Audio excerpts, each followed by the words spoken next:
This is Rambabu Sunkari, working as school assistant social studies in Vijayanagaram district. ఈ రోజు మనము 10వ తరగతి సాంఘిక శాస్త్రంలోని ఒక ముఖ్యమైన పాఠ్యాంశము అయిన వలస పాలిత ప్రాంతాలలో జాతి విముక్తి ఉద్యమాలు అనే పాఠ్యాంశం గురించి పరిచయం చేసుకుందాం. మీకు ఎప్పటికే అర్థమై ఉంటుంది. సో ఇప్పుడు నేను ఒక ప్రపంచ పటం మధ్యన మీకు నిల్చొని కనిపించడం జరుగుతుంది. సో ఎందుకు ఈ ప్రపంచ పటం మధ్యన నిల్చొని మీకు చెప్పడం జరుగుతుంది అంటే, ఈ పాఠాన్ని అధ్యయనం చేయడంలో ఈ ప్రపంచ పటము అనేది చాలా ప్రాముఖ్యత కలిగి ఉంది. ఈ ప్రపంచ పటాన్ని మనము చాలా క్షుణ్ణముగా అధ్యయనం చేసినట్లయితే ఈ పాఠాన్నే కాదు, మొత్తము వలస పాలిత ప్రాంతాలను గురించి మనం క్షుణ్ణముగా తెలుసుకునే అవకాశం అనేది ఉంది. అంతకంటే ముందుగా మీకు మరొక విషయాన్ని చెప్పదలుచుకున్నాను. మనకి పేపర్ 1 అంటే 1 నుండి 12 పాఠాలలో 1వ పాఠము అనేది ఎంత ముఖ్యమైనదో, 13 నుండి 22 పాఠాలలో ఈ 15వ పాఠము అయిన వలస పాలిత ప్రాంతాలలో జాతి విముక్తి ఉద్యమాలు అనే పాఠం కూడా అంతే ముఖ్యమైనది. మనకి పేపర్ 1లో భారతదేశ పఠన నైపుణ్యాలకు సంబంధించి 1వ పాఠము అనేది చాలా ముఖ్యమైనది. 95% పఠన నైపుణ్యాలు అనేవి ఈ 1వ పాఠం నుండే రావడం జరుగుతుంది. అదేవిధంగా పేపర్ 2 పఠన నైపుణ్యాలు అనగా ప్రపంచ పఠన నైపుణ్యాలకు సంబంధించి సుమారుగా 95% అంశాలు ఈ 15వ పాఠానికి సంబంధించినవి ఉంటాయి. ఎందుకంటే మ్యాక్సిమం మీరు ఇప్పుడు ఈ స్క్రీన్ పైన కనిపిస్తున్న ఈ పటాన్ని మీరు ఒక్కసారిగా పరిశీలించినట్లయితే ఆసియా ఖండము, ఐరోపా ఖండము, ఆఫ్రికా ఖండము, అదేవిధంగా ఆస్ట్రేలియా ఖండాలు, ఈ 4 ఖండాలకు సంబంధించిన ముఖ్యమైన దేశాలను మనము ప్రధానంగా గుర్తించవలసి ఉంటుంది, అధ్యయనం చేయవలసి ఉంటుంది. అంటే మ్యాక్సిమం ఎక్కువ ఖండాలకు సంబంధించిన దేశాలను మనం ప్రధానంగా ఈ పాఠ్యాంశానికి సంబంధించి మనము అధ్యయనం చేయడం జరుగుతుంది, గుర్తించి నేర్చుకోవాల్సి ఉంటుంది, ప్రాక్టీస్ చేయవలసి ఉంటుంది. ఒక్క ఉత్తర అమెరికాలో అమెరికా, కెనడా ఆ దేశాలు, దక్షిణ అమెరికాలో కొన్ని దేశాలు తప్ప మ్యాక్సిమం అన్ని దేశాలు కూడా ఏంటంటే ఈ పాఠానికి సంబంధించి మనము ప్రాక్టీస్ చేయవలసి ఉంది. సో కనుక చాలా ముఖ్యమైనది పఠన నైపుణ్యాల పరంగా, ప్రపంచ పఠన నైపుణ్యాల పరంగా ఈ పాఠము అనేది చాలా ముఖ్యమైనది. అంతేకాకుండా మనలో ముఖ్యంగా విద్యార్థులలో అంటే మీలో జాతీయవాద భావాలు, సామ్యవాద భావాలు, ప్రజాస్వామ్య భావాలు వంటి ఆధునికమైన భావాలు, ఆధునిక ప్రపంచముతో ముడిపడి ఉన్న భావాలను విద్యార్థులలో చొప్పించాలనే లక్ష్యముతో ప్రధానంగా ఈ పాఠ్యాంశాన్ని ప్రధానంగా మనకి 10వ తరగతిలో ప్రవేశపెట్టడం జరిగింది. సో కనుక ఇటువంటి జాతీయ భావాలు, అదేవిధంగా ప్రజాస్వామ్య భావాలు, సామ్యవాద భావాలు ప్రధానంగా ఏ విధంగా ఒక 3 దేశాలు మనకి ఎగ్జాంపుల్ ఇవ్వడం జరిగింది. ఆ 3 దేశాలలో ఏ విధంగా వెలుగొందాయి. యాక్చువల్గా జాతీయతావాదము, ప్రజాస్వామ్యము, సామ్యవాదము అనేవి చైనాకు సంబంధించిన ప్రముఖ నాయకుడు అయిన సన్ యట్ సేన్ యొక్క 3 సిద్ధాంతాలుగా చెప్పడం జరుగుతుంది. వాస్తవంగా తీసుకున్నట్లయితే ఈ 3 సిద్ధాంతాలు కూడా మనకి చైనాలోనే కాదు, అదేవిధంగా వియత్నంలో కనిపిస్తాయి, అదేవిధంగా నైజీరియాలో కూడా కనిపిస్తాయి. అంటే ఈ పాఠంలో మనకు ప్రధానంగా 3 దేశాలకు సంబంధించిన సమాచారాన్ని, 3 దేశాలకు సంబంధించిన ముఖ్యమైన సామ్యవాద, ప్రజాస్వామ్య, అదేవిధంగా జాతీయవాద భావాలను గురించి చర్చించడం జరుగుతుంది. ఆ 3 దేశాలలో కూడా మనకి ఈ 3 భావాలను కూడా ఏ విధంగా ఈ 3 భావాలు అనేవి ఆ 3 దేశాలలో కూడా విస్తరించాయి, ఏ విధంగా మనకి ఆవిర్భవించాయి అనేది తెలుసుకుంటూ, ఆయా భావాలు భారతదేశానికి సంబంధించి ఏ విధంగా పోలిక కలిగి ఉన్నాయి, ఏ విధంగా భేదాలు కలిగి ఉన్నాయి అనేది ప్రధానంగా ఈ పాఠ్యాంశంలో చర్చించడం జరుగుతుంది. ఒక విస్తృతమైన అవగాహనతో ఈ పాఠ్యాంశాన్ని మనం అధ్యయనం చేసినట్లయితే మనలో జాతీయతావాదము, నేషనలిజం అంటే ఏమిటో మనలో ఆ భావన అనేది ఒక అవగాహనతో ఏర్పడుతుంది. అదేవిధంగా సామ్యవాదము అంటే ఏమిటి, ఆ సామ్యవాద భావమునికి సంబంధించిన ముఖ్యమైన కార్యక్రమాలు ఏమిటి, ఈ 3 దేశాలలో కూడా ఈ సామ్యవాద భావాన్ని సాధించడానికి ఎటువంటి చర్యలను తీసుకోవడం జరిగింది, అందులో భాగంగా భూ సంస్కరణలు కావచ్చు. సో ఎటువంటి చర్యలను తీసుకోవడం జరిగింది, సో అవి భారతదేశంతో ఏ విధంగా పోలిక కలిగి ఉన్నాయి, ఏ విధంగా భేదాన్ని కలిగి ఉన్నాయి అనేది కూడా మనం తెలుసుకోవాల్సి ఉంటుంది. అదేవిధంగా ప్రజాస్వామ్యము, సో ఆధునిక భావాలలో ప్రజాస్వామ్య భావము అనేది చాలా అత్యాధునికమైన భావన. ప్రజలకు చాలా వరకు కూడా ఏంటంటే మేలు చేసే ఒక ముఖ్యమైన భావనగా మనకు చెప్పడం జరుగుతుంది. ఆ భావన అనేది చైనాలో ఏ విధంగా రూపుదిద్దుకున్నది, అదేవిధంగా నైజీరియాలో ఏ విధంగా రూపుదిద్దుకున్నది, వియత్నాంలో ఏ విధంగా రూపుదిద్దుకున్నది, అది మనకి భారతదేశానికి ఏ విధంగా పోలిక కలిగి ఉంది, ఏ విధంగా తేడాలు కలిగి ఉంది అనే అంశాన్ని ప్రధానంగా ఈ పాఠ్యాంశంలో మనము చర్చించుకోవడం జరుగుతుంది. అయితే ఈ పాఠ్యాంశానికి సంబంధించి నేను చైనాకు సంబంధించి కానీ, వియత్నానికి సంబంధించి కానీ, నైజీరియాకి సంబంధించిన కానీ అంశాలను నేను టచ్ చేయడం జరగదు. కేవలము ఈ పాఠ్యాంశము అనేది, ఈ పాఠ్యాంశంలో ఉన్న ఇప్పుడు మీరు చూస్తున్న ఏదైతే ప్రపంచ పటము ఉందో, 4 ఖండాలను చూపే పటము ఉందో, ఆ పటాన్ని నేను ఒక 4 కృత్యాలలో మీకు ప్రధానంగా వివరించడానికి ప్రయత్నిస్తాను. సో ఈ పాఠ్యాంశానికి సంబంధించి ఇప్పుడు మీరు చూస్తున్న స్క్రీన్ పైన చూస్తున్న ఈ పటానికి సంబంధించి మనము 4 కృత్యాలలోకి వెళ్లే ముందు ఒక్కసారిగా 9వ తరగతిలో మనకి ప్రధానంగా 17, 18 శతాబ్దాలలో జాతీయవాద ప్రజాస్వామ్య ఉద్యమాలు అనే పాఠ్యాంశాన్ని ఒక్కసారిగా గుర్తుకు చేసుకుందాం. ఇక్కడ మీకు ప్రజాస్వామ్య ఉద్యమాలు, జాతీయవాద ఉద్యమాలు అనే 2 పదాలను మనకి ప్రధానంగా 9వ తరగతిలోనే పరిచయం చేసుకోవడం జరిగింది. అసలు ప్రజాస్వామ్య ఉద్యమాలు అంటే ఏమిటి, జాతీయవాద ఉద్యమాలు అంటే ఏమిటి? ప్రజాస్వామ్య ఉద్యమాలు అనగా తమ దేశములో నిరంకుశమైన ప్రభుత్వానికి వ్యతిరేకముగా జరిగి ఉద్యమాలనే ప్రజాస్వామ్య ఉద్యమాలు అంటారు. అంటే తమ దేశములో ఉండే నిరంకుశమైన ప్రభుత్వాలకు వ్యతిరేకంగా ఉద్యమాలు జరిగి ప్రజాస్వామ్య ప్రభుత్వాన్ని ఏర్పాటు చేయడానికి ఉద్దేశించిన ఉద్యమాలను ప్రజాస్వామ్య ఉద్యమాలు అంటారు. మీకు ప్రధానంగా తీసుకున్నట్లయితే ఫ్రాన్స్లో కావచ్చు లేదా ఇంగ్లాండ్లో కావచ్చు, ఈ ఫ్రాన్స్లో జరిగిన ఫ్రెంచ్ విప్లవం కావచ్చు లేదా ఇంగ్లాండ్లో జరిగిన రక్తరహిత విప్లవం కావచ్చు, ఇవి ప్రధానంగా ప్రజాస్వామ్య ఉద్యమాలుగా చెప్పడం జరిగింది.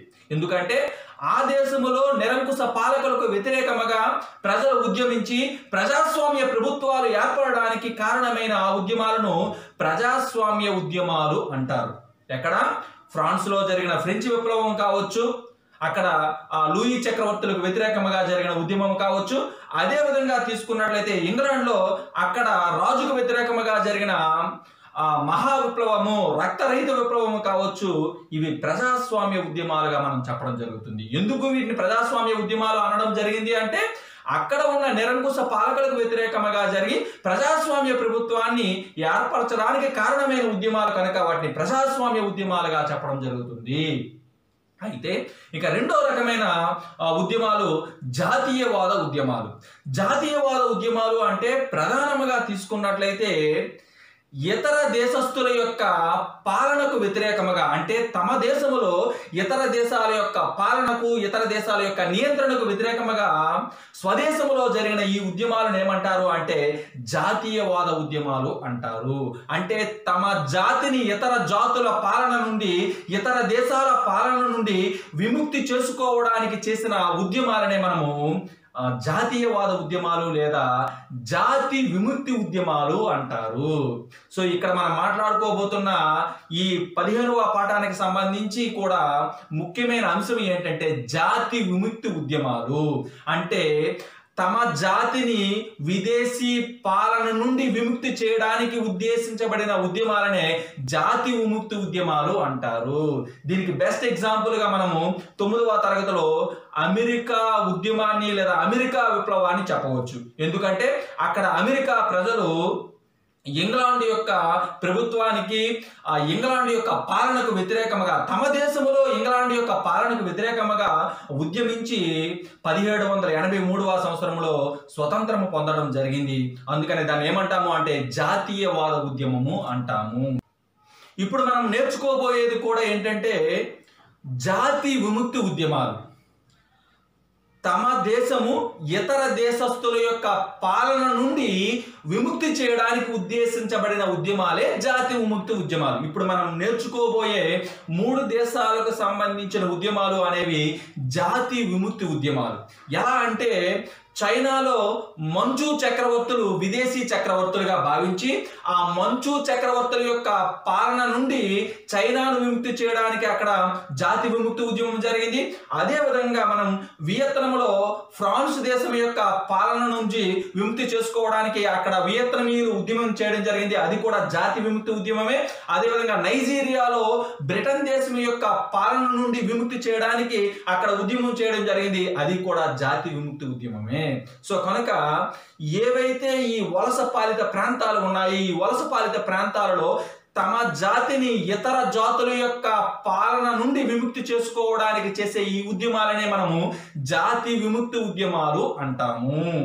సో ఇక్కడే ఇంకొక అంశాన్ని మనం ప్రధానంగా ప్రస్తావించవలసిన అవసరం ఉంది. ప్రధానంగా తీసుకున్నట్లయితే ఇక్కడ మనం ప్రస్తావించవలసిన అతి ముఖ్యమైన అంశం ఏమిటి అంటే పారిశ్రామిక విప్లవము. పారిశ్రామిక విప్లవం ఇది మీరు 9వ తరగతిలో ముందు తరగతుల్లో మీరు నేర్చుకోవడం జరిగింది. పారిశ్రామిక విప్లవము అంటే పరిశ్రమల్లో యంత్రాలు యంత్ర పరికరాలను ఉపయోగించి అతి తక్కువ కాలంలోనే ఎక్కువ వస్తువులను ఉత్పత్తి చేయడానికి సంబంధించిన విప్లవాన్ని మనం పారిశ్రామిక విప్లవము అంటారు. ఈ పారిశ్రామిక విప్లవము మొట్టమొదట ఐరోపా ఖండంలో ఇంగ్లాండ్ దేశంలో చోటు చేసుకోవడం జరిగింది. అందుకనే మొట్టమొదట పారిశ్రామిక దేశముగా మనము ఇంగ్లాండ్ దేశాన్ని లేదా బ్రిటన్ దేశాన్ని చెప్పడం జరుగుతుంది. అదేవిధంగా పారిశ్రామిక ఖండముగా మనము ఐరోపా ఖండాన్ని లేదా యూరప్ ఖండాన్ని చెప్పడం జరుగుతుంది. అయితే అసలు పారిశ్రామిక విప్లవానికి జాతి విముక్తి ఉద్యమాలకి ఉన్న సంబంధం ఏమిటి, దాని యొక్క చారిత్రక నేపథ్యాన్ని మనం అర్థం చేసుకోవాలి అంటే ఆ సంబంధాన్ని మనం తెలుసుకోవాలి. సో ఏమిటి ఆ సంబంధము అంటే పారిశ్రామిక విప్లవం ఫలితముగా అతి తక్కువ కాలంలోనే ఎక్కువ ముడి సరుకులను ఉపయోగించి ఎక్కువ వస్తువులను ఉత్పత్తి చేయడం జరిగింది ఐరోపా ఖండం యొక్క దేశాలు. దీనితో ఆయా పరిశ్రమలకు కావలసిన ముడి సరుకుల కొరత అనేది ఏర్పడింది. అంతేకాకుండా తమ వస్తువులను అమ్మడానికి కొన్ని మార్కెట్లు కావాల్సి ఉంది. అదేవిధంగా కొన్ని దేశాలు అవసరమై ఉన్నాయి. ఎందుకంటే తమకు కావలసిన సంఖ్యలో కంటే ఎక్కువ వస్తువులను ఉత్పత్తి చేయడం జరిగింది. మరి మిగతా వస్తువులను ఏం చేయాలి? ఆ వస్తువులను వేరొక దేశంలో అమ్మాలి. సో కనుక ఈ విధంగా ముడి సరుకుల కొరకు అదేవిధంగా తమ యొక్క వస్తువులకు మార్కెట్ల కొరకు ఈ 2 లక్ష్యాలతో ఇతర దేశాలపైన ఆధారపడవలసిన అవసరము అనేది ఐరోపా ఖండంలోని దేశాలకు రావడం జరిగింది. దీనితో మొట్టమొదట కేవలం ఈ ముడి సరుకుల కొరకు అదేవిధంగా మార్కెట్ల అన్వేషణ కొరకు వ్యాపార రీత్యా ఇతర దేశాలతో సంబంధాలను పెట్టుకోవడం జరిగింది ఐరోపా దేశాలు. అది బ్రిటన్ కావచ్చు, పోర్చుగల్ కావచ్చు, స్పెయిన్ కావచ్చు, జర్మనీ కావచ్చు, ఫ్రాన్స్ కావచ్చు. ఈ దేశాలు ఇతర దేశాలతో వ్యాపార సంబంధాలను మొట్టమొదటి పెట్టుకొని తరువాత కాలంలో ఈ దేశాలను ఆక్రమించుకున్నట్లయితే ఈ దేశం యొక్క పరిపాలన మన నియంత్రణలోకి తెచ్చుకున్నట్లయితే ఇంకా మనం ఎక్కువ ప్రయోజనం పొందవచ్చు అని భావించి సో ముఖ్యంగా ఆసియా ఖండంలోని దేశాలను అదేవిధంగా ఆఫ్రికా ఖండంలోని దేశాలను ఆస్ట్రేలియా ఖండంలో ఉన్న దేశాలను ఉత్తర అమెరికా దక్షిణ అమెరికా ఖండాలలోని కేవలము అంటార్కిటికా ఖండంలోకి తప్పించి మిగతా అన్ని ఖండాలలో ఉన్న దేశాలను కూడా తమ వలసలుగా చేసుకోవడం జరిగింది ఐరోపా ఖండం యొక్క దేశాలు. సో కనుక ఐరోపా దేశాలు కేవలము అంటార్కిటికా ఖండం, ఎందుకంటే అక్కడ జనావాసాలు లేవు కనుక ఆ ఒక్క ఖండాన్ని పక్కన పెట్టి మిగతా 5 ఖండాలలో కూడా తమ యొక్క వలస ప్రాంతాలను ఏర్పాటు చేసుకుని తమకు కావలసిన ముడి సరుకులను చౌకగా పొందడం జరిగింది. అంతేకాకుండా తమ వస్తువులను ఎక్కువ ధరలకు అమ్మి అత్యధిక లాభాన్ని పొందడం అనేది జరిగింది. ఈ క్రమంలోనే ఏ విధంగా అయితే ఐరోపా దేశాలు తమ యొక్క దేశాలను వశపరుచుకొని అత్యధిక ప్రయోజనాన్ని పొందుతున్నాయని భావించి ఆయా ప్రాంతాలు ఆయా దేశాలు ముఖ్యంగా ఆసియా ఖండంలో ఉన్న దేశాలు, ఆఫ్రికా ఖండంలో ఉన్న దేశాలు, ఉత్తర అమెరికా దక్షిణ అమెరికా ఆస్ట్రేలియా ఖండాలలో ఉన్న దేశాలు ఆ వలస పాలనకు వ్యతిరేకంగా ఉద్యమాలను చేపట్టడం జరిగింది. ఆ ఉద్యమాలని మనము జాతి విముక్తి ఉద్యమాలు అంటాము. అదేవిధంగా భారతదేశంలో కూడా భారతదేశము బ్రిటన్కు వలస రాజ్యముగా ఉండేది, వలస దేశముగా ఉండేది, వలస ప్రాంతముగా ఉండేది. సో బ్రిటన్కి వ్యతిరేకంగా భారతదేశంలో కూడా జరిగిన ఉద్యమాన్ని మనము భారత జాతి విముక్తి ఉద్యమము లేదా భారత జాతీయ ఉద్యమముగా చెప్పడం జరుగుతుంది. అదే మీరు రాబోయే 16వ పాఠంలో కూడా మీరు నేర్చుకోవడం జరుగుతుంది. అదే విధంగా మనం తీసుకున్నట్లయితే ఇప్పుడు నైజీరియా కావచ్చు, వియత్నాం కావచ్చు, చైనాలో కొన్ని దేశాల యొక్క నియంత్రణకు వ్యతిరేకంగా కావచ్చు, తమ యొక్క జాతిని విముక్తి చేయడానికి విదేశీ పాలన నుంచి, విదేశీ శక్తుల యొక్క నియంత్రణ నుంచి తమ యొక్క జాతులను విముక్తి చేయడానికి చేసిన ఈ ఉద్యమాలను మనము జాతీయ విముక్తి ఉద్యమాలుగా చెప్పడం జరుగుతుంది. మరి ఈ జాతి విముక్తి ఉద్యమాలను గురించి మనము ఎలా కూడా రాబోయే క్లాసులో వివరంగా నేర్చుకోవడం జరుగుతుంది. అంటే చైనాకి సంబంధించి కావచ్చు, వియత్నానికి సంబంధించి కావచ్చు, నైజీరియాకి సంబంధించింది కావచ్చు. అయితే ఇప్పుడు ఏ ఐరోపా దేశాలు ఆసియా ఖండంలో ఎటువంటి వలస రాజ్యాలను కలిగి ఉన్నాయి, అదేవిధంగా ఆఫ్రికా ఖండంలో ఎటువంటి వలస రాజ్యాలను కలిగి ఉన్నాయి, ఆస్ట్రేలియా ఖండంలో ఎటువంటి వలస రాజ్యాలను కలిగి ఉన్నాయి అనేది ప్రధానంగా ఈ 3 ఖండాలకు సంబంధించి ఐరోపా దేశాల యొక్క వలస రాజ్యాలను మనం ప్రధానంగా తెలుసుకోవాల్సిన పరిస్థితి ఉంది. ఆ వలస రాజ్యాలను తెలుసుకోవడానికే ఇప్పుడు మీరు చూస్తున్న ఈ ప్రపంచ పటము అనేది చాలా బాగా ఉపయోగపడుతుంది. ఇక్కడ మీకు రంగులు కనిపిస్తున్నాయి. ఈ రంగుల ప్రపంచ పటానికి సంబంధించి కొన్ని దేశాలకు ఒక రంగు, ఇంకొన్ని దేశాలకు ఇంకొక రంగు ఇవ్వడం జరిగింది. ఏమిటి రంగులు, సో దీన్ని ఎలా అధ్యయనం చేయాలనేది మనం వివరంగా ఈ 4 కృత్యాలలో కూడా మనం తెలుసుకోవడానికి ప్రయత్నం చేద్దాం. సో అందుకే మీరు ప్రతి ఒక్కరు కూడా ఒక ప్రపంచ పటాన్ని మీరు పట్టుకొని ఉండాలి. అదేవిధంగా పెన్సిల్, అదేవిధంగా ఎరేజరు, టెక్స్ట్ బుక్ ను కూడా పక్కన పెట్టుకొని ఈ ప్రపంచ పటం ఏదైతే పేజీలో ఉందో 15వ పాఠానికి సంబంధించి ఫస్ట్ పేజీలోనే ఉంది. సో దానిని పక్కన పెట్టుకొని ఈ కృత్యాలను చేయడానికి ప్రయత్నం చేయండి. సో ఖచ్చితంగా ఏంటంటే ఒక విస్తృతమైన అవగాహన ఏర్పడడానికి ఈ 4 కృత్యాలు దోహదపడతాయని నేను భావిస్తూ ఇప్పుడు కృత్యాల్లోకి వెళ్దాం. డియర్ స్టూడెంట్స్, మనం నిర్వహించబోయే 4 కృత్యాలకు కూడా ప్రధానమైన ఆధారము ఇప్పుడు మీరు చూస్తున్న, ఇదివరకు మీరు చూసిన ఈ ప్రపంచ పటము. ఈ ప్రపంచ పటములో మనకి ప్రధానముగా 4 ఖండాలను చూపడం జరిగింది. అందులో 1 ఐరోపా, 2 ఆసియా, 3 ఆఫ్రికా, 4 ఆస్ట్రేలియా. ఈ 4 ఖండాలకు సంబంధించిన ఈ ప్రపంచ పటమును ఆధారముగా చేసుకొని దీనిని అధ్యయనము చేసినట్లయితే ప్రధానంగా 4 కృత్యాలను కూడా మనము చాలా సులువుగా విస్తృతమైన అవగాహనతో నిర్వహించడానికి అవకాశం ఉంటుంది.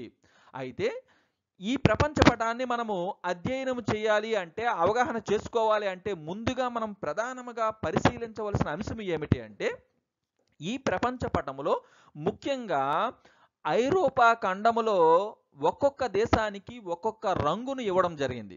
ఈ రంగులు అనేవి మనకి ప్రింటింగ్ విషయంలోకి వచ్చేసరికి ఒక్కొక్క పుస్తకంలో ఒక్కొక్క రకముగా ఉన్నాయి. అది ఏ రకముగా ఉన్నా పక్కన పెట్టండి.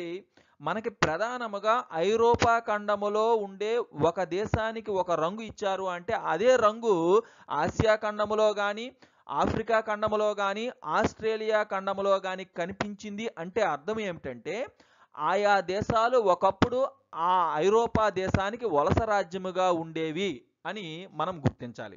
ఉదాహరణకి మనం తీసుకున్నట్లయితే ఇక్కడ చూడండి, ఇది ఒక ఐరోపా దేశం. మీకు అందరికీ తెలుసు, ఇది బ్రిటన్, దాన్నే మనం ఇంగ్లాండ్ అంటాం. దీనికి లైట్ పింక్ కలర్ ఇవ్వడం జరిగింది. ఈ కలరు ఆసియా ఖండంలో మనకి ఈ దేశాలు కనిపిస్తుంది చూడండి. అంటే ఈ దేశాలు ఒకప్పుడు, ఈ దేశాలు ఏమిటనేది మీరు రాబోయే యాక్టివిటీస్లో మీరు చూస్తారు. ఈ దేశాలు ఒకప్పుడు బ్రిటన్ యొక్క వలస రాజ్యాలుగా ఉండేవి అని గుర్తించాలి. అదేవిధంగా ఆఫ్రికా ఖండంలో తీసుకున్నట్లయితే ఈ దేశాలకు లైట్ పింక్ కలర్ ఉంది చూడండి. అంటే ఈ దేశాలు ఒకప్పుడు బ్రిటన్ యొక్క వలస రాజ్యాలుగా ఉండేవి అని గుర్తించాలి. అదేవిధంగా ఇక్కడ ఆస్ట్రేలియా ఖండంలో కూడా పింక్ కలర్ కనిపిస్తుంది. అంటే ఒకప్పుడు ఈ దేశాలు బ్రిటన్ యొక్క వలస రాజ్యాలుగా ఉండేవని గుర్తించాలి. ఇది ఒక ప్రాథమికమైన అంశము. ఈ అంశాన్ని ఆధారంగా చేసుకునే మనము రాబోయే 4 కృత్యాలను కూడా నిర్వహించవలసి ఉంటుంది.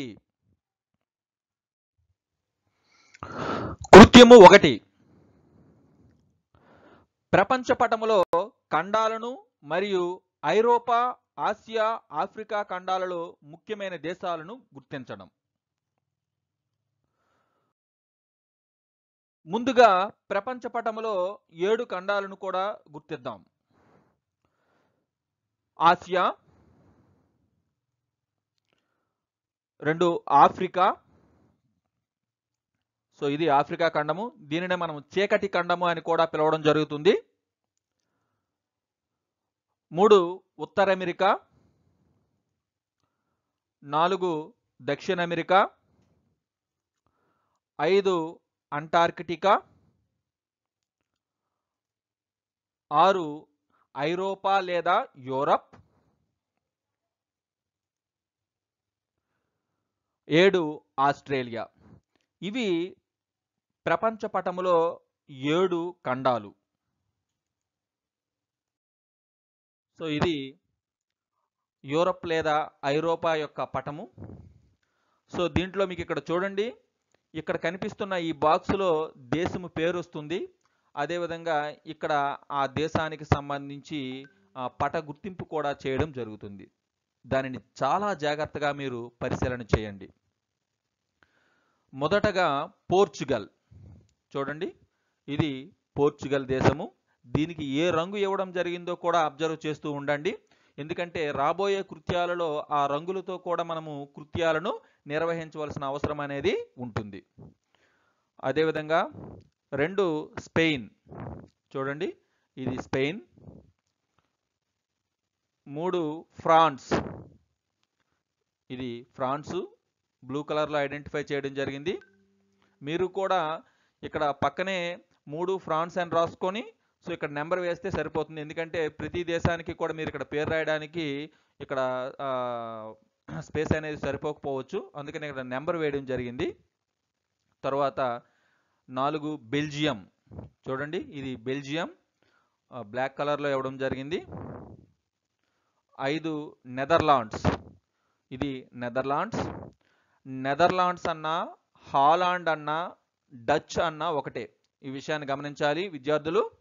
నెదర్లాండ్స్ అన్నా, హాలాండ్ అన్నా, డచ్ అన్నా ఒకటే. ఆ విషయాన్ని గమనించాలి. తర్వాత జర్మనీ, ఇది జర్మనీ. చూడండి, ఇక్కడ పోర్చుగల్కి డార్క్ గ్రీన్ కలర్ ఇవ్వడం జరిగింది, ఇక్కడ జర్మనీకి లైట్ గ్రీన్ కలర్ ఇవ్వడం జరిగింది. అది అబ్జర్వ్ చేస్తూ ఉండండి. తర్వాత 7 పోలాండ్ చూడండి, ఇది పోలాండ్. 8 డెన్మార్క్, ఇది డెన్మార్క్. జర్మనీకి పైన వస్తుంది, చిన్న పిలకలా కనిపిస్తుంది, డెన్మార్క్. 9 ఇటలీ, చాలా ఇంపార్టెంట్ దేశము చూడండి, ఇది ఇటలీ. ఇక్కడ చూడండి బూటు ఆకారంలో కనిపిస్తుంది ఈ దేశము ఇటలీ. చాలామంది ఇక్కడ గుర్తిస్తుంటారు, ఇది అడ్రియాటిక్ సముద్రం అంటారు దీన్ని. యాక్చువల్గా ఇది ఇటలీ. సో చాలా ఇంపార్టెంట్ అయిన దేశము.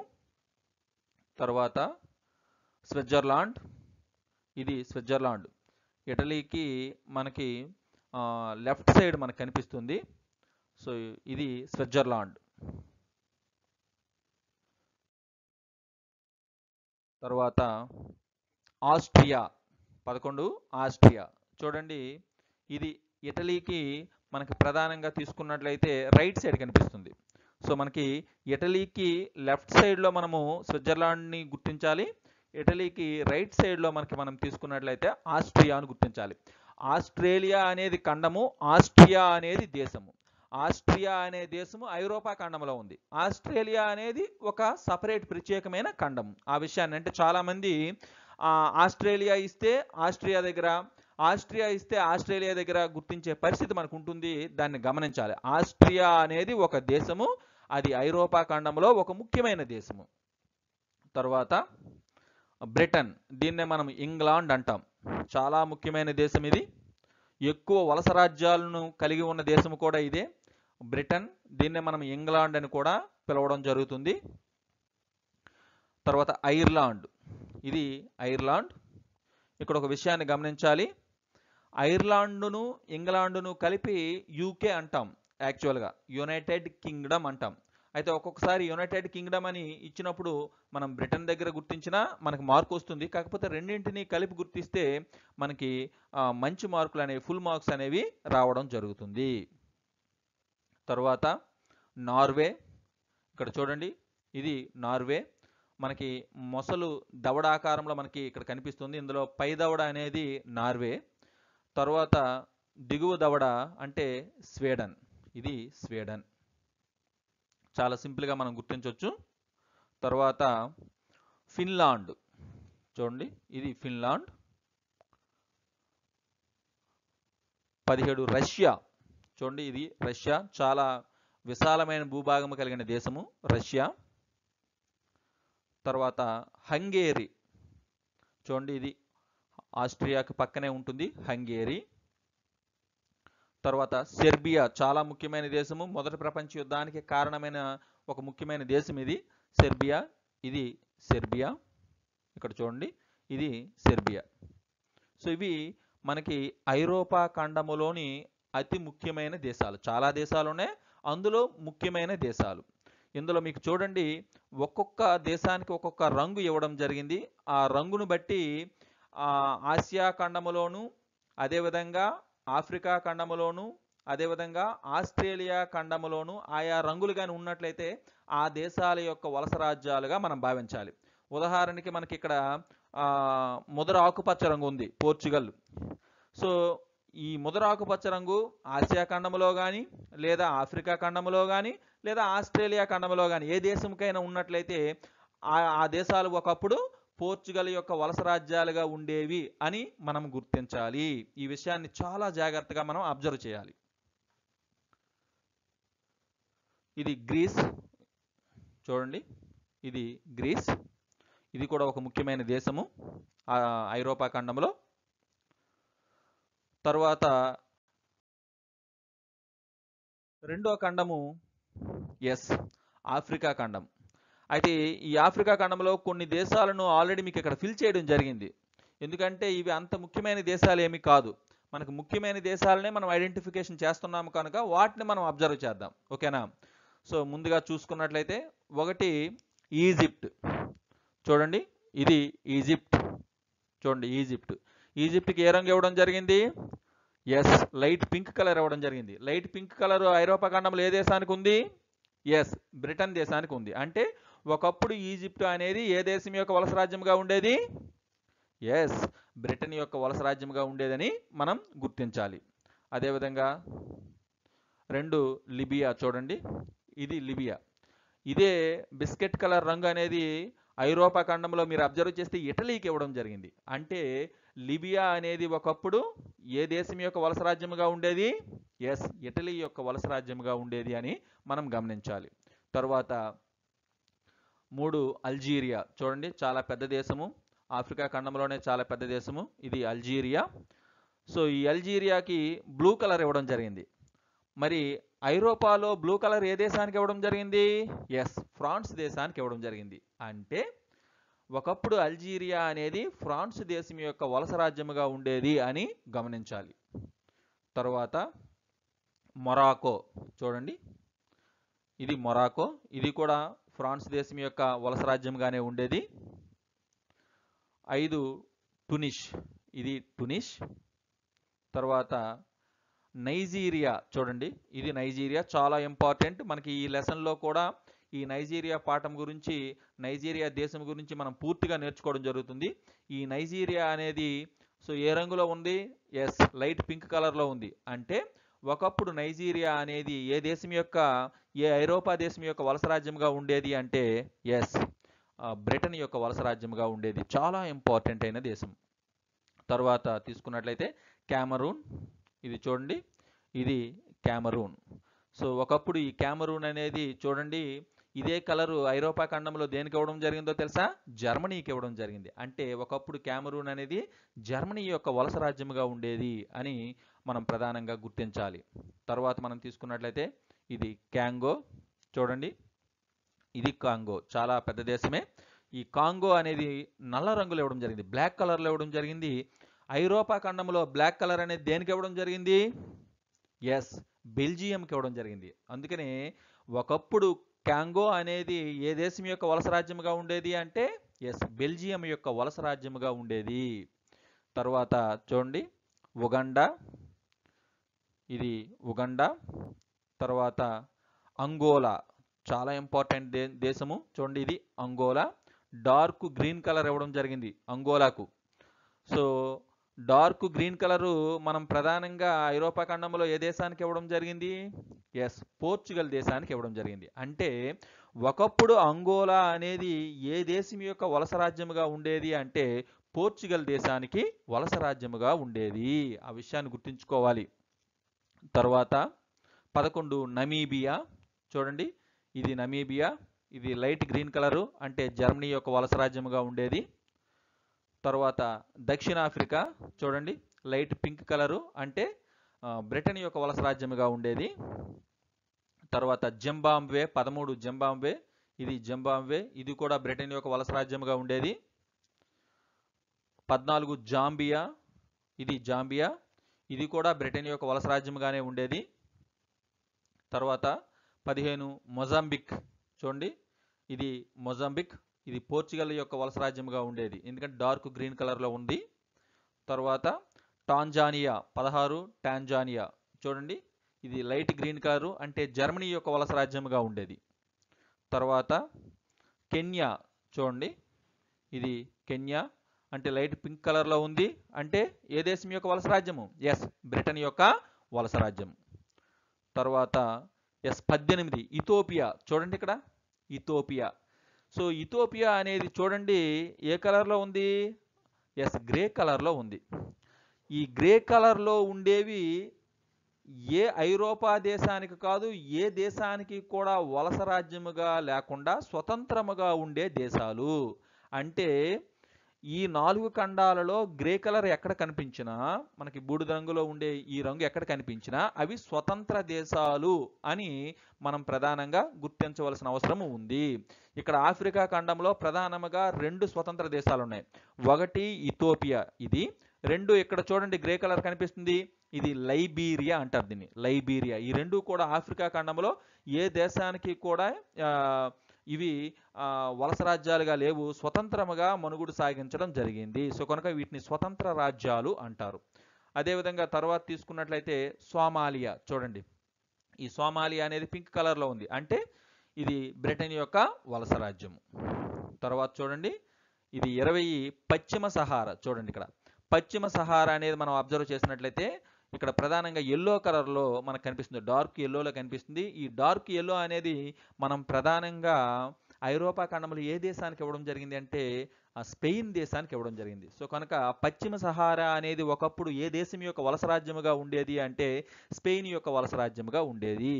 ఈ విధంగా మనకు ప్రధానంగా తీసుకున్నట్లయితే కొన్ని ముఖ్యమైన ఆఫ్రికా ఖండంలో ఉన్న దేశాలను మనము గుర్తించడం జరిగింది.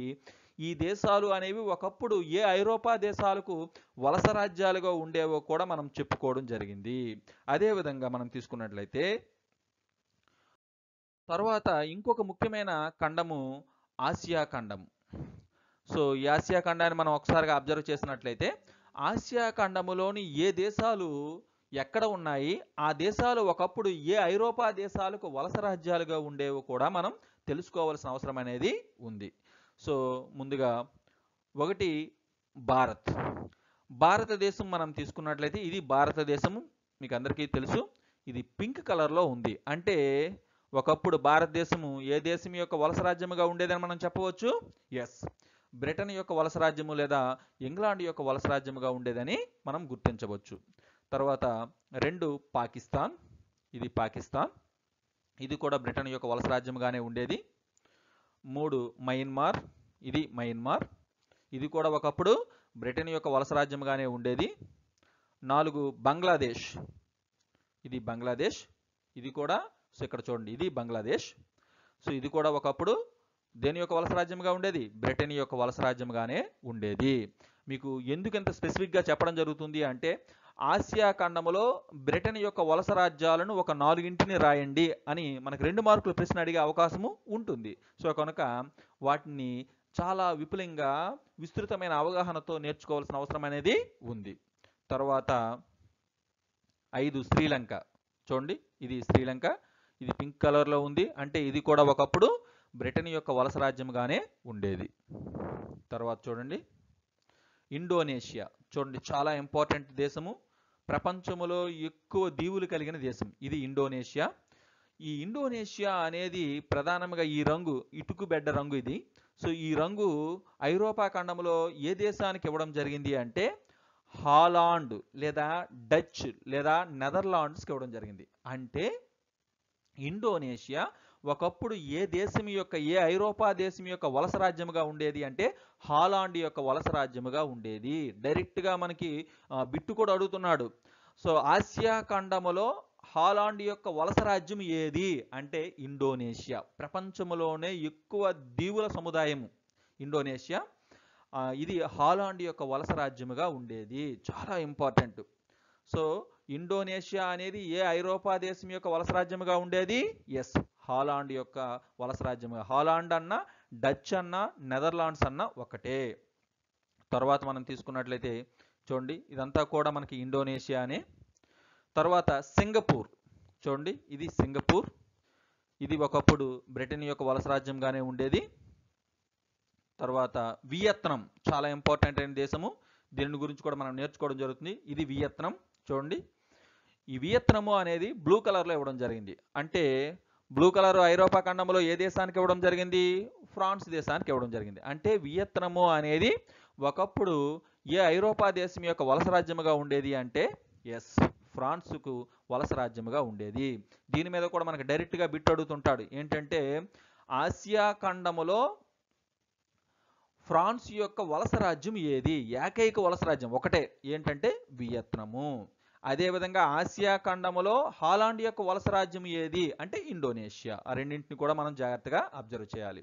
తర్వాత చూడండి చైనా, చాలా పెద్ద దేశము ఇది చైనా. చైనా చూడండి ఇక్కడ గ్రే కలర్ ఇవ్వడం జరిగింది. గ్రే కలర్ ఇస్తే మనం ఏమనుకున్నాం? ఎస్, స్వతంత్ర దేశము. చైనా అనేది ఒక స్వతంత్ర దేశము.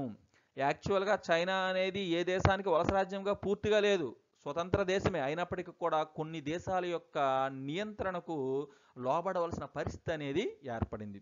సో జపాను, ఇంగ్లాండ్ ఇటువంటి దేశాల యొక్క నియంత్రణకు లోబడిందే తప్ప పూర్తిగా వలస రాజ్యం కాదు. అందుకని చైనా అనేది స్వతంత్ర దేశంగానే చెప్పడం జరుగుతుంది. తర్వాత చూడండి నేపాల్. ఇది కూడా స్వతంత్ర దేశమే, భారతదేశానికి పైన మనకు కనిపిస్తుంది, హిమాలయ రాజ్యము అంటాం దీన్ని. తర్వాత భూటాన్. చూడండి ఇది కూడా భారతదేశానికి ఒక సరిహద్దు దేశము, ఇది భూటాన్. ఇది కూడా స్వతంత్ర దేశమే. తర్వాత మంగోలియా.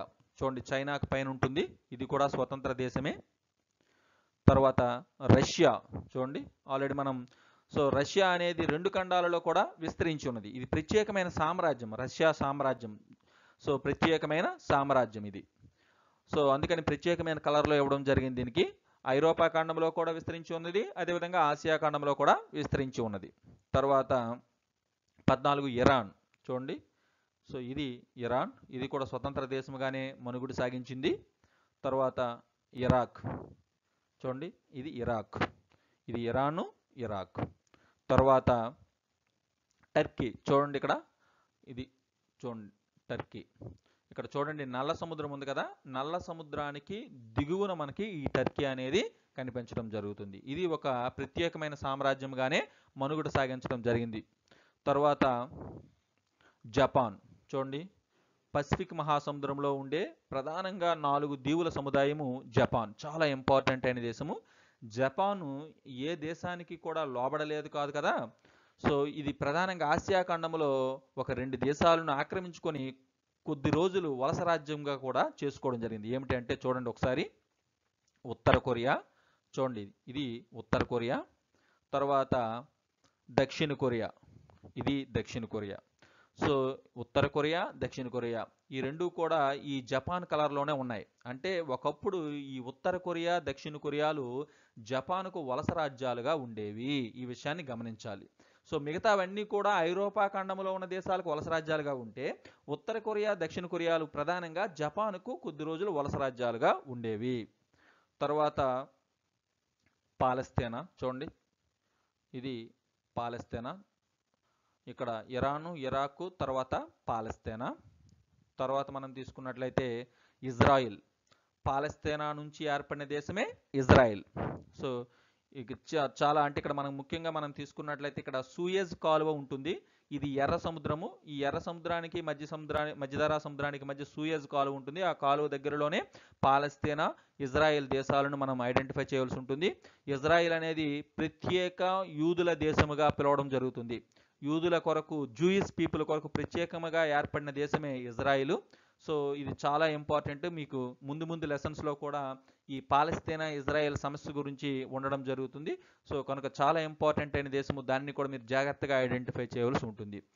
ఇవి ప్రధానంగా ఆసియా ఖండంలో ఉండే ముఖ్యమైన దేశాలు. అదేవిధంగా ఇంకొక దేశం చూద్దాం. Saudi Arabia. చూడండి, ఇది సౌదీ అరేబియా. సో ఇది కూడా స్వతంత్ర దేశంగానే ఉండేది. ఇవి ముఖ్యమైన దేశాలు. సో మిగతావన్నీ కూడా చాలా దేశాలు ఉన్నాయి. ఇందులో మనకి ముఖ్యమైన దేశాలను మనం ఐడెంటిఫై చేయడం జరిగింది.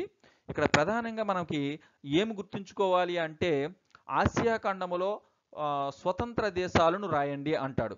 సో అప్పుడు మనం ఆసియా ఖండంలో స్వతంత్ర దేశాలను అంటే ఏవైతే గ్రే కలర్లో ఉంటాయో అవన్నీ కూడా మనం స్వతంత్ర దేశాలుగా మనం రాయొచ్చు. అంటే చైనా రాయొచ్చు, మంగోలియా రాయొచ్చు, అదేవిధంగా భూటాను, నేపాలు, అదేవిధంగా ఇరాను, ఇరాక్, ఇవన్నీ కూడా స్వతంత్ర దేశాలుగానే చెప్పవచ్చు. అదేవిధంగా ఆసియా ఖండంలో మనం తీసుకున్నట్లయితే బ్రిటన్ యొక్క వలస రాజ్యాలను రాయండి అంటే ఈ పింక్ కలర్లో ఉన్నవన్నీ కూడా మనం బ్రిటన్ యొక్క వలస రాజ్యాలుగానే చెప్పవచ్చు.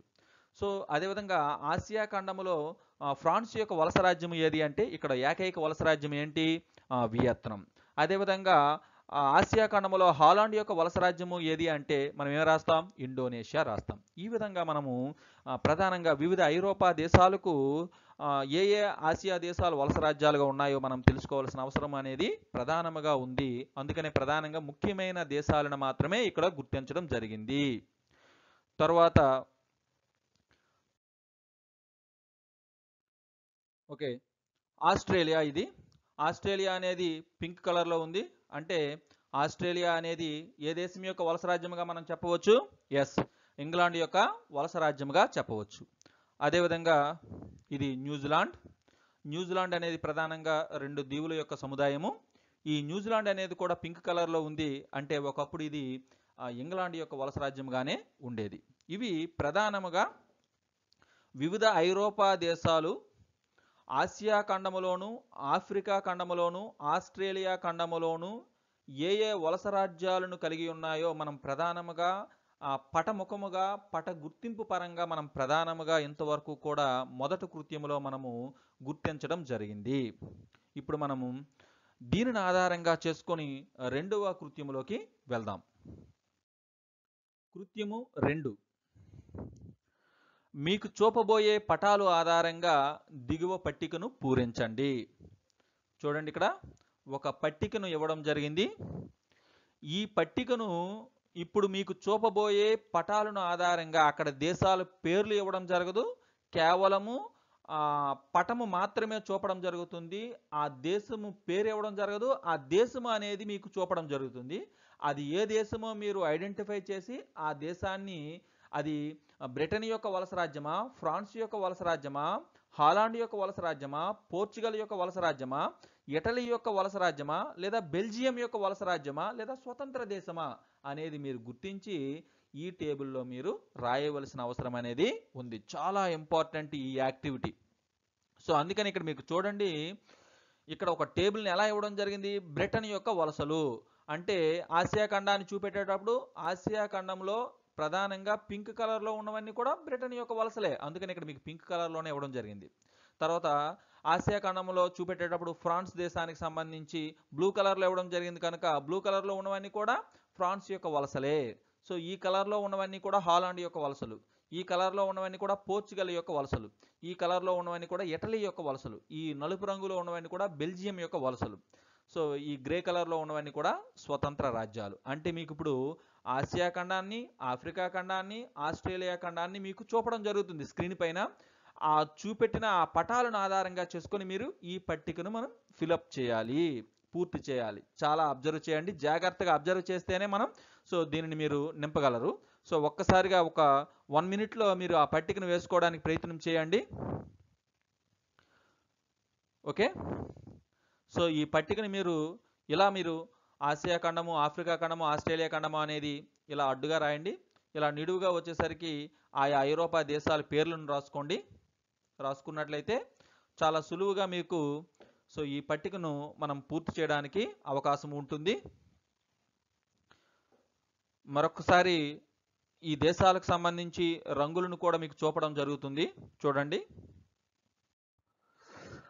ఇప్పుడు మనం ఐరోపా ఖండంలోని ఏ ఏ దేశాలకు ఏ ఏ రంగులను ఇవ్వడం జరిగిందో ఒక్కసారిగా మీకు చూపడం జరుగుతుంది.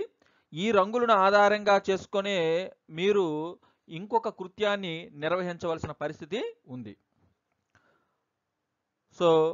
ఇక్కడ మనం తీసుకున్నట్లయితే లైట్ పింక్ కలర్ మనం తీసుకున్నట్లయితే బ్రిటన్ యొక్క వలసలు, నీలం రంగు ఫ్రాన్స్ యొక్క వలసలు, అదేవిధంగా డార్క్ ఆరెంజ్ కలర్ మనం తీసుకున్నట్లయితే హాలాండ్ యొక్క వలసలు.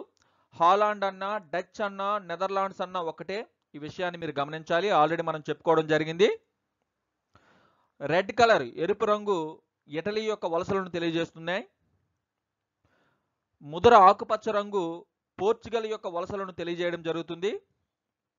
నలుపు రంగు బెల్జియం యొక్క వలసలను,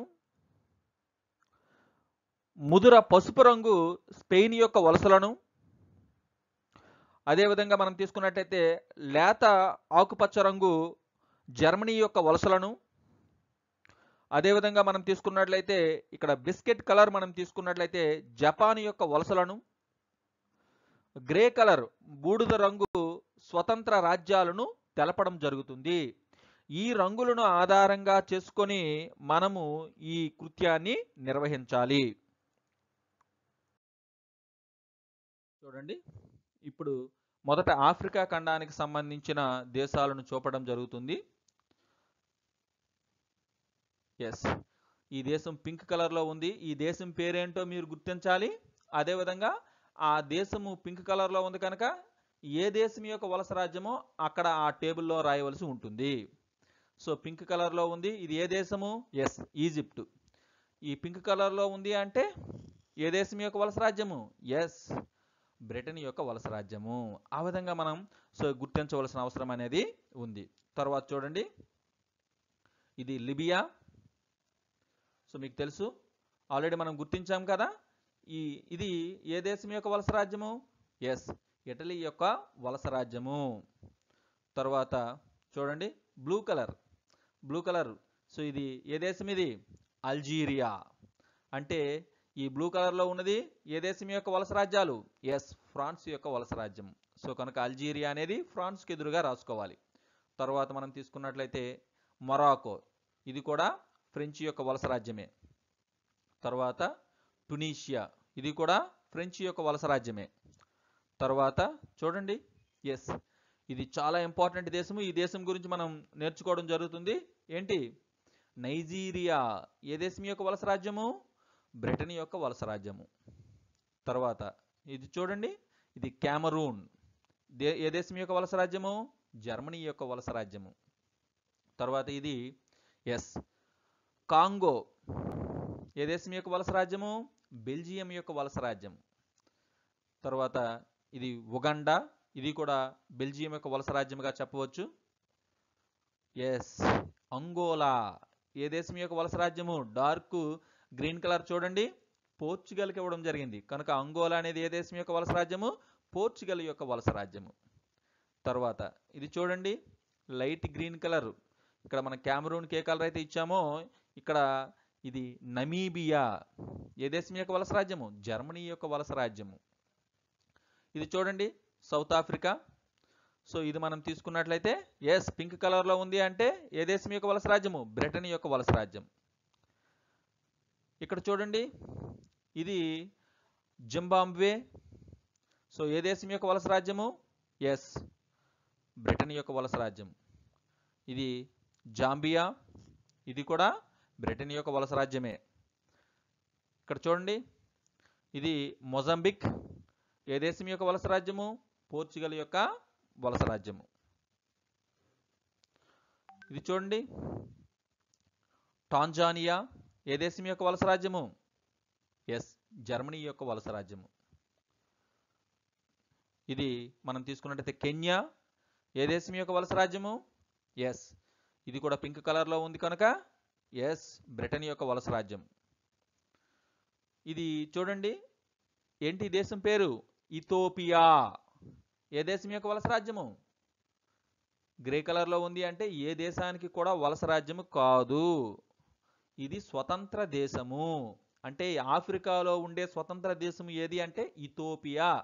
అదేవిధంగా ఇంకొకటి కూడా మీకు చెప్పడం జరిగింది, లైబీరియా. ఇది లైబీరియా. తర్వాత ఇది సోమాలియా. తీసుకున్నట్లయితే సోమాలియా పింక్ కలర్లో ఉంది అంటే బ్రిటన్ యొక్క వలస రాజ్యం. ఇక్కడ చూడండి, ఇది పశ్చిమ సహారా, వెస్ట్రన్ సహారా. ఇది డార్క్ ఎల్లో కలర్లో ఉంది అంటే స్పెయిన్ యొక్క వలస రాజ్యం ఇది. ఇంతవరకు మనము ఆఫ్రికా ఖండములోని దేశాలు ఒకప్పుడు ఏ ఏ ఐరోపా దేశాలకు వలస రాజ్యాలుగా ఉండేయో మనం ప్రధానంగా రాయడం జరిగింది. ఇప్పుడు మనకి ఆసియా ఖండములోని దేశాలను మనం చూస్తే, ఆసియా ఖండములోని దేశాలు ఒకప్పుడు ఏ ఏ ఐరోపా దేశాలకు వలస రాజ్యాలుగా ఉండేయో ఇప్పుడు మనం ఆ పట్టికలో మనం పూరించడానికి ప్రయత్నం చేయండి.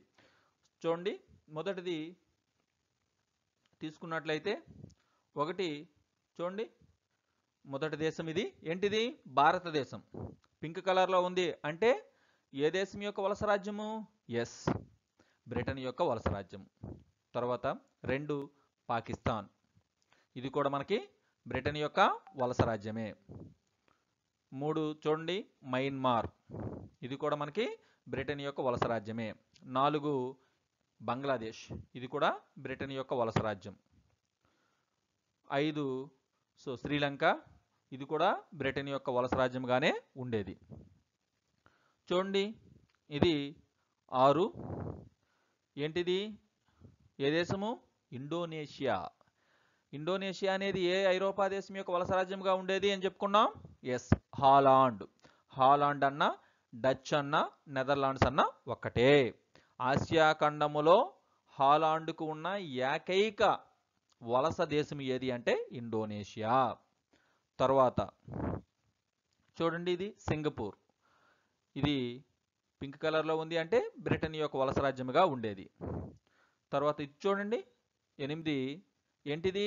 వియత్నాం. వియత్నాం, ఈ దేశం పేరేంటి? వియత్నాం. బ్లూ కలర్లో ఉంది అంటే ఏ దేశం యొక్క వలస రాజ్యముగా ఉండేది? ఎస్, ఫ్రాన్స్ యొక్క వలస రాజ్యముగా ఉండేది. డైరెక్ట్గా మనకి బిట్ అడుగుతుంటాడు, ఆసియా ఖండములో ఫ్రాన్స్ యొక్క ఏకైక వలస రాజ్యం ఏది అంటే వియత్నాం. తర్వాత ఇది చూడండి, చైనా. గ్రే కలర్లో ఉంది. ఇది ఏ దేశం? ఇది స్వతంత్ర దేశము, ఏ దేశానికి కూడా వలస రాజ్యముగా లేదు. తర్వాత ఇది నేపాల్. నేపాల్ కూడా స్వతంత్ర దేశమే. ఇది భూటాన్. ఇది కూడా స్వతంత్ర దేశంగా ఉండేది. ఇదేంటిది? Yes, Mongolia. ఇది కూడా స్వతంత్ర దేశమే. ఇది రష్యా. ఇది ప్రత్యేకమైన సామ్రాజ్యం. ఇది ఏ దేశానికి వలస రాజ్యంగా లేదు, ఇది రష్యా సామ్రాజ్యం. ఇది సో జార్ల సామ్రాజ్యంగా ఉండేది అప్పుడు. రష్యా సామ్రాజ్యం, ప్రత్యేకమైన సామ్రాజ్యం. సో అదేవిధంగా ఇది మనకి ఇరాన్. చూడండి, ఇరాక్. ఇవన్నీ కూడా స్వతంత్ర దేశాలే.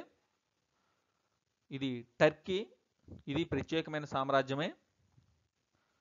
ఇది చూడండి, జపాన్. జపాన్ అనేది ఏ దేశానికి వలస రాజ్యంగా లేదు, జపానే ప్రత్యేకించి ఒక 2 దేశాలను వలస రాజ్యాలుగా చేసుకుంది. ఏంటవి? ఉత్తర కొరియా, దక్షిణ కొరియా. సో జపాన్ యొక్క వలస రాజ్యాలు ఏవి అంటే ఉత్తర కొరియా, దక్షిణ కొరియా అని మనం రాయవచ్చు. తర్వాత చూడండి, ఇది మనకి పాలస్తీనా. అదేవిధంగా మనం తీసుకున్నట్లయితే ఇజ్రాయిల్. ఇవన్నీ కూడా ముస్లిం సామ్రాజ్య దేశాలు ఇవి. తర్వాత ఇది సౌదీ అరేబియా. ఇది కూడా మనకి స్వతంత్ర దేశంగానే ఉంది. సో ఇవి ముఖ్యమైన ఆసియా ఖండంలో ఉన్న దేశాలు.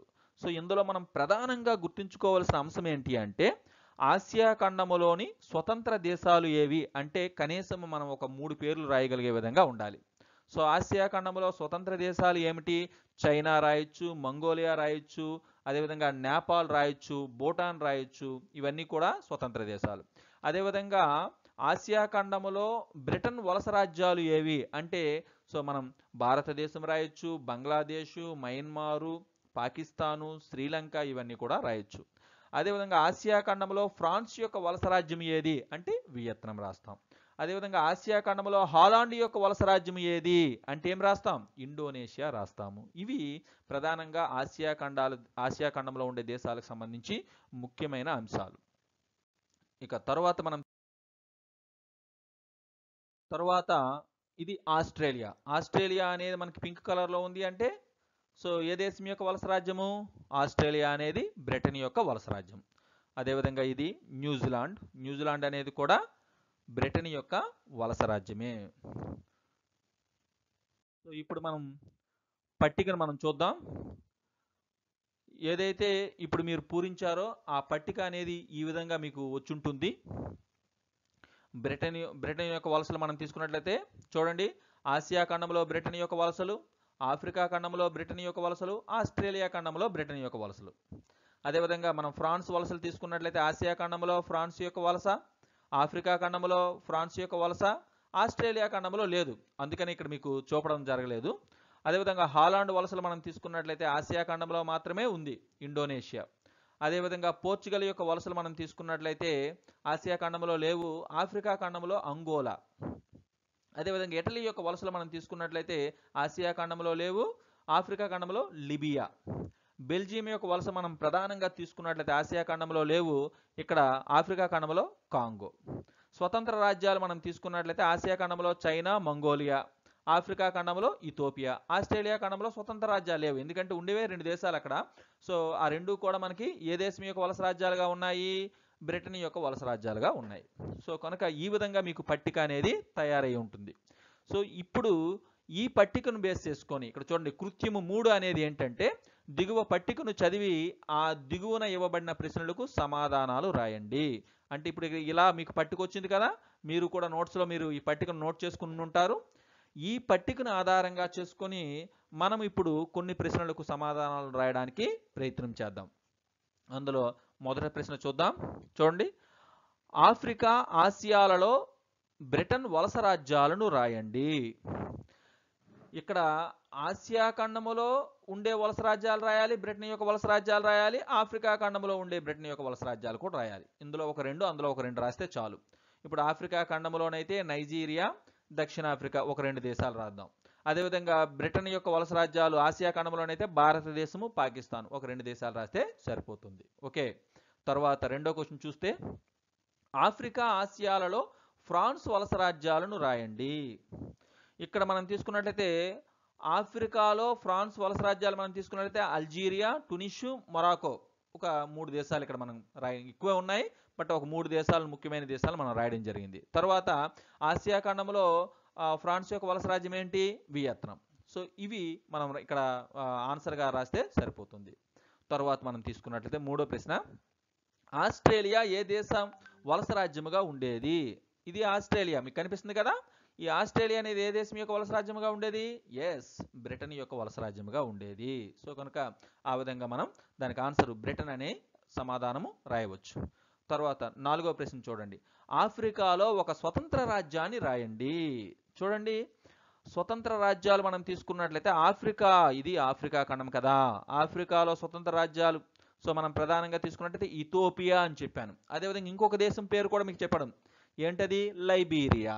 సో కనుక ఆఫ్రికాలో ఒక స్వతంత్ర రాజ్యం అంటే ఇథోపియా రాయొచ్చు లేదా లైబీరియా రాయొచ్చు, కానీ ముఖ్యమైన దేశం మాత్రం పెద్ద దేశము ఇథోపియా. ఈ విధంగా ఈ పట్టికను ఆధారంగా చేసుకుని ఈ ప్రశ్నలకు మనం సమాధానాలను రాయవచ్చు. ఇది కృత్యము 3, అందరూ కూడా నోట్ చేసుకోండి. తర్వాత కృత్యము 4 చూడండి, దిగువ దేశాలను ప్రపంచ పటములో గుర్తించండి. చూడండి, ఇక్కడ దేశాల పేర్లు ఎలా ఇచ్చాడో చూడండి ఒకసారి. ఆసియాలో ఫ్రెంచ్ వలస రాజ్యము అన్నాడు. ఆసియాలో ఫ్రెంచ్ వలస రాజ్యం ఏదో మనకు తెలియాలి, దానిని మనం ప్రపంచ పటంలో గుర్తించాలి. ఈ విధంగా మనకి పబ్లిక్ ఎగ్జామ్లో మనకి ఇండైరెక్ట్గా మనకి మ్యాప్ పాయింటింగ్ అనేది ఇవ్వడం జరుగుతుంది. ఆసియాలో ఫ్రెంచ్ వలస రాజ్యం ఏది? ఎస్, ఏంటి? వియత్నాం. సో కనుక ఆసియాలో ఫ్రెంచ్ వలస రాజ్యం ఏదో తెలియాలి, దానిని మనం గుర్తించాలి. సో చూడండి, ఇది వియత్నాం, ఇలా పాయింట్ పెట్టి దానికి ఈ విధంగా మనము యారో మార్క్ పెట్టి వియత్నాం అని రాయాలి. 1 నెంబర్ వేయాలి. ఈ నెంబర్ని ఇక్కడ కూడా వేసి వియత్నాం అని రాయాలి. అంతేగాని ఇక్కడ వియత్నానికి బదులు ఆసియాలో ఫ్రెంచ్ వలస రాజ్యం అని రాసేయకూడదు. సో దాని ఆన్సర్ ఏదో అలా రాయాలి. తర్వాత చూడండి, రెండోది ఆసియాలో హాలాండ్ వలస రాజ్యము. ఆసియాలో హాలాండ్ వలస రాజ్యం ఏది? ఎస్ చెప్పండి, టైప్ చేయండి మీ కామెంట్ బాక్స్లో.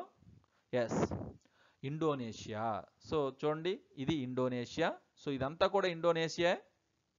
దాన్ని మనం అలా పాయింట్ పెట్టి ఈ విధంగా యారో మార్క్ పెట్టి ఇండోనేషియా అని రాయాలి. ఇక్కడ 2వ నెంబర్ వేసి ఇండోనేషియా అని రాయాలి. తర్వాత చూడండి, ఆఫ్రికాలో స్వతంత్ర దేశం. ఇప్పుడే మనం చెప్పుకున్నాం, ఆఫ్రికాలో ముఖ్యమైన స్వతంత్ర దేశం ఏది? ఇథోపియా. సో దాన్ని ఈ విధంగా పాయింట్ పెట్టి ఇథోపియా దగ్గర దాన్ని యారో మార్క్ పెట్టి లేదా డైరెక్ట్గా ఇలా రాసివచ్చు. సో ఇథోపియా 3 అని రాసి ఇథోపియా. తర్వాత ఇక్కడ చూడండి, 4వది ఆస్ట్రేలియాను వలస రాజ్యంగా పాలించిన దేశము. ఒకప్పుడు ఆస్ట్రేలియాను వలస రాజ్యంగా పాలించిన దేశం ఏది అన్నాడు. ఏది? Yes, Britain.